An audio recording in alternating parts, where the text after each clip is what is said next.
Please stand up.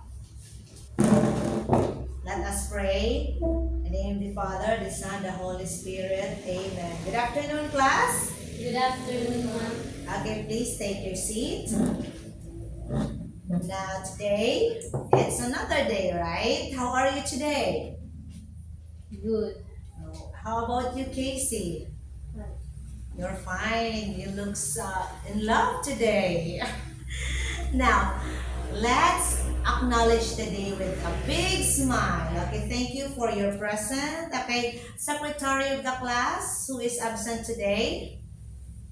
None, ma'am. Okay, very good. None. Now let's go. Let's begin. Now, yesterday, who can recall our last topic? Yes, Lynette, what is the topic yesterday? It is all about the rules of reading. Very good. The rules of reading. Can you give me at least one rule? Pre-reading strategies. Okay, very good. The pre-reading strategies. Okay, that's all for our recall yesterday's lesson. Very good. Now let's move on for today's lesson. I have here a picture. Okay. Now, if you can see this one, these letters, what can you see? The vowel letters. Very good. These are the vowel letters of the English alphabet. Okay, now can you give me how many vowels are there in our English alphabet? 5 letters. Very good. There are 5 vowel sound. Now let's read the sound of these vowels. Go. Okay, louder. It's a.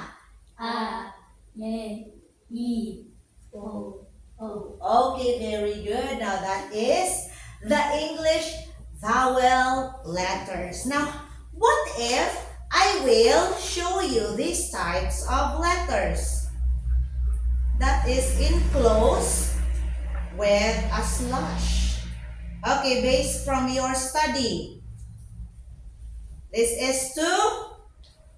is to measure if you really read the link that I have assigned you to do so, your assignment. And this will unlock our topic today. Now look at here. What are these letters that are enclosed in a slash? Okay, from these letters, what is our topic for today? The IPA sound or the IPA letter. Now, can you give me the meaning of IPA? Yes, Casey, what is the meaning of IPA? System of symbols used for representing the sounds of spoken language. Very good. IPA is the International Phonetic Alphabet. Okay, this is our International Phonetic Alphabet. Now, what is IPA? It is international because this is a system of symbols, right? A system of symbols used to represent the sounds of each letter. Okay, can you give me these talahian nila ani? Okay, the vowel and the vowel of the IPA. Okay, it is enclosed with a slash, right? Okay, if we can see here a vowel with a slash, that is not an ordinary alphabet letter, but it's an IPA. Okay? Now, IPA is a symbols of sounds. It represents sound. Each symbol represents sound. Okay? Now, let's go. Let's have the activity. I have here flashcards.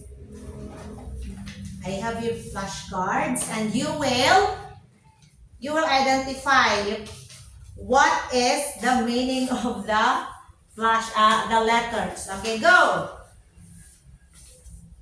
Okay, you will pair the letters and the words. Very good. Okay, here are your answers. Okay, now let's read if you are correct. Now let's go. Let's have the IPA. I, E, U, and O. Very good. It's E for sit, I for sit, U for boot, O for boat. Right? Okay, now let's go. Let's read these words. Sit, sit, boat, a boat, boot. Okay, now let's go. Let's have the reading. Let's read if we can internalize how to pronounce it before we will dissect the sound. Okay, let's go. Sit. Sit. Is it sit? Sit. Go. This is the chair, right? The seat. Go. Say sit. Sit. Sit. Sit. Boot. Boot. Boat. Boat. Okay, louder. Go. The long E. Seat. Sit. And the hard U. Boot.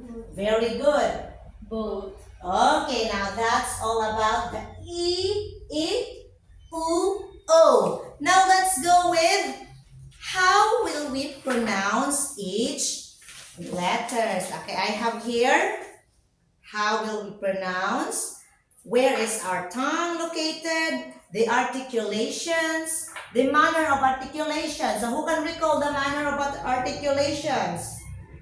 This is in the part of our tongue, right? The part of our mouth where the sound is produced. Okay, who can recall the part of your mouth? What are the part of the mouth? Very good, the tongue, the teeth, right? The velum, what else? Okay, those are the part of the tongue. Now let's go with our, how will we pronounce each 4 vowels, okay? We will focus the long E, the short E, the hard U, and the O. Okay, now let's go. Let's do it. First, I want you to read. I want you to practice your mouth exercise. Okay, let's go. Let's like this. Okay, now those are how you exercise your mouth. Now let's have this. This symbol of IPA stands for the long E, okay? When we say this one, our tongue is in mid-high, like this. E. Look at your tongue. Can you show me? E. Okay, your lips is rounded or unrounded? It's unrounded. Very good, because look at this lips. E. Okay, now can you show me your E? Okay, what is the your length is long or short? E. Long. Very good, it's long. Now let's go. Let's pronounce the sound E. 1, 2, 3, go. E. E. Okay, look at your face. You look at your lips. Casey, you're not executing well. Okay, go. Let's do it. 1, 2, 3, go. E. Okay, very good. That's it. 1, 2, 3, go. E. Okay, that's long E. There is a tense in our jaw, right? How about this one, the short E? Say the word. I'll say the sound. E. E. Okay, E for sit.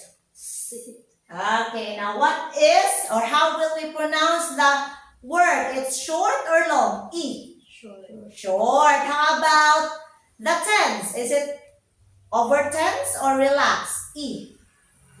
Very good. It's relaxed. How about the tongue? Where can we locate our tongue? E. Is it high or low? Okay, it's in high. And how about the lips? Is it rounded or unrounded? E. Look at the lips. E. Is it unrounded? Okay, 1, 2, 3, go. Let's pronounce. E. E. Is it very open, Kikay? E. E. E. Okay, go.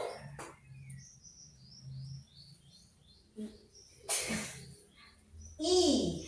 Go. E. E. Very good. How about let's move on to the two O and U sound. Now let's have this. It's O. How can we describe the lips? Is it rounded or unrounded? Unrounded. Oh, very good. It's unrounded. How about the jaw? Is it widely open or slightly open? Slightly open. Okay, very good. And the tongue, is it in high or low? Not too high. Okay, very good. The tongue is not too high and not too low. Now let's execute. O. O. Very good. Once again, it's O. okay. How about this one? U for food. Okay, let's read. U. U. Say it again. U. Okay. How about can you describe the lips? Is it Is it rounded? Rounded.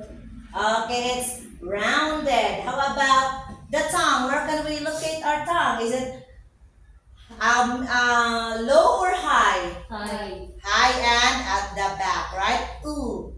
U. Ooh. Okay, let's go. Let's pronounce. O. Ooh. Okay, what's more? O. Okay.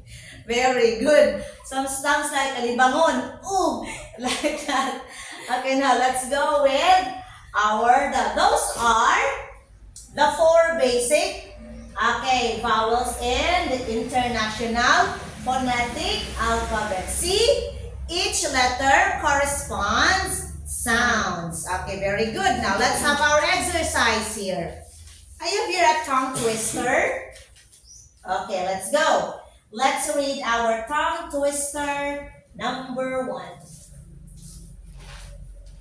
Okay, now let's have this tongue twister.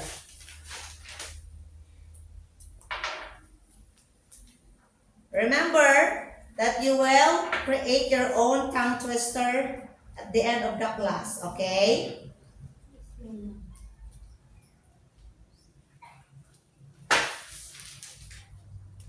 Now let's read the tongue twister here. Okay, first, let's have bees in green trees. Look, blue, blue balloons in loop. Joe rode a slow boat so smooth, while Speedy feet slip on soap. Okay, now let's read. 1, 2, 3, go in unison. Bees in green trees. Look, Look, blue, blue balloons. Yellow. in a loop, Joe rode a slow boat so smooth, while Speedy slip on soap. Okay, now let's go. It's a soap. so Feet, slip, sleep. balloons, Balloons. blue, Blue, blue, blue. look, Look, green. green. How about this one? Bees. Bees. Okay, once more. Let's do it. 1, 2, 3, go.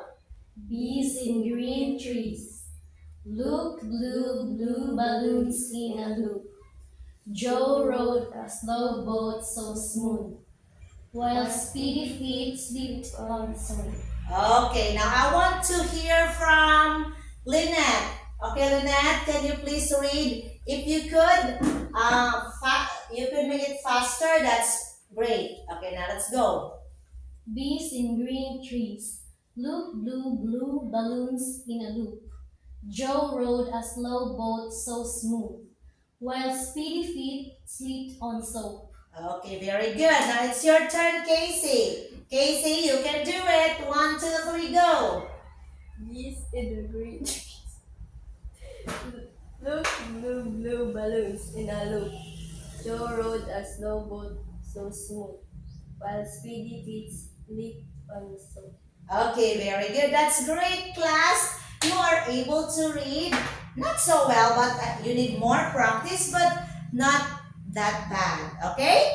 Very good. Well done, class. Now, I want you to practice more about this because you will record yourselves reading this one and submit to me on the Google Class as well. Okay? Now, let's have our activity. Now, each group will make a tongue twister. Now it's your turn.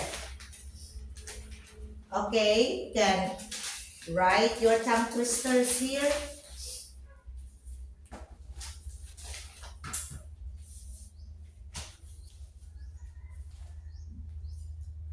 Okay, for 5 minutes. Timer starts now.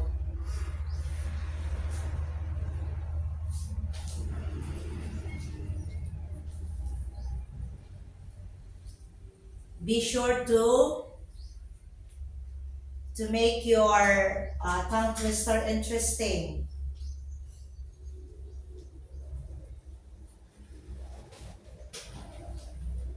Okay, time is up. Now let's see what is all about. Okay, now let's go. Now let's read the tongue twister number 1. Okay, let's do it. Pete sees Mimi sit in his ship. Sue shoots the boat into the blue boat. Joe rows his boat to slow and blow wind, slow go. Okay, now let's go. Let's read first the words. Okay, each word. Go. Say Pete. Pete sees Mimi sit in his ship. Sue shoots the boat into the blue boat. Joe rows his boat so slow and blue wind slow go. Okay, now let's do it faster or moderately. Okay, let's go. Pete. Okay, 1, 2, 3, go in unison. Pete sees Mimi sit in his ship. Sue shoots the boat into the blue boat. Joe rows his boat so slow and blue wind slow go. Okay, I want you to read first. Pete sees Mimi sit in his ship. Sue shoots the boat into the Tongue twister. Okay, say Pete sees Mimi sit in his ship. Mimi sit in his ship. Sue shoots the boat into the blue boat. Joe rows his boat so slow and blue wind slow go. Okay, very good. Now from the tongue twister, what are the words that sounds like O? Boat. Very good. Boat. What else? Slow. Slow. What else? Go. How about oo? Oo. What are the words that sounds like oo? Boot, right? How about shoots? Okay, very good. How about the long E? The long E. Okay, very good. How about the short E? Sit. Okay, sit. How about, what is the sound of blue? Blue, blue. Is it O or U? Blue. Okay, very good. It's oo. Blue. How about rose? Rose. Is it O or oo? Okay, very good. Now, can you underline the following words that sounds like O here? Lynette, at the first tongue twister. Okay, both. Very good. How about Casey? Sounds like ooh.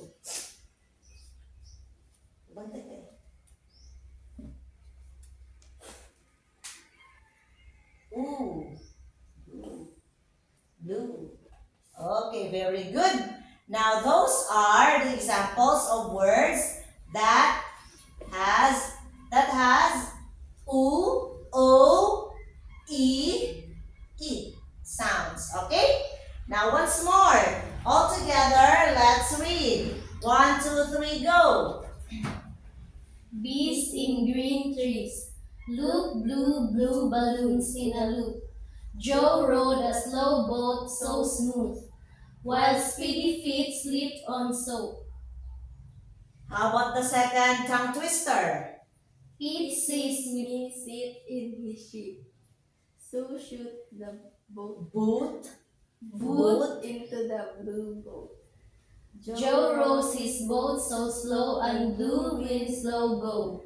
Okay, very good. Now those are our tongue twister. Now for your individual assessment, Lynette, I want you to read this one.